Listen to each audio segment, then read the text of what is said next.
আমার সময়ের মূল্য টাকায় না, ডলারে হিসাব করি।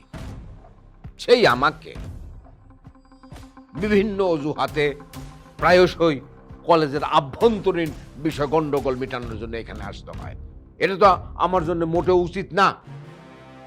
প্রিন্সিপাল সাহেব, জি স্যার বলুন। আপনি আমাদের স্যার বলেন কেন? আপনি কলেজের প্রিন্সিপাল, আপনি স্যার মানুষ, আপনি শিক্ষক। হ্যাঁ, আপনার আমাকে স্যার বলার দরকার নাই তো। শোনেন, আপনি আছেন, কলেজের শিক্ষক শিক্ষিকারা আছে, সিনিয়ররা আছে, আপনারা সবাই মিলে এই কলেজের এই সমস্ত ছোটোখাটো বিষয় আপনারাই তো সমর্থন করতে পারেন, আপনারাই তো সমাধান করতে পারেন। তা আমাকে কেন ডাকেন? হ্যাঁ পল্টন, জি রাঙা ভাই। তুমি কলেজের বর্তমান ভিপি, কলেজের প্রতি তোমার একটা দায়িত্ববোধ আছে নাকি নাই? আছে, তাহলে সেই দায়িত্ব ঠিক মতো পালন করো না কেন? হ্যাঁ, তোমাকে কি শিখাই দিতে হবে কি করতে হবে? তুমি জানো না?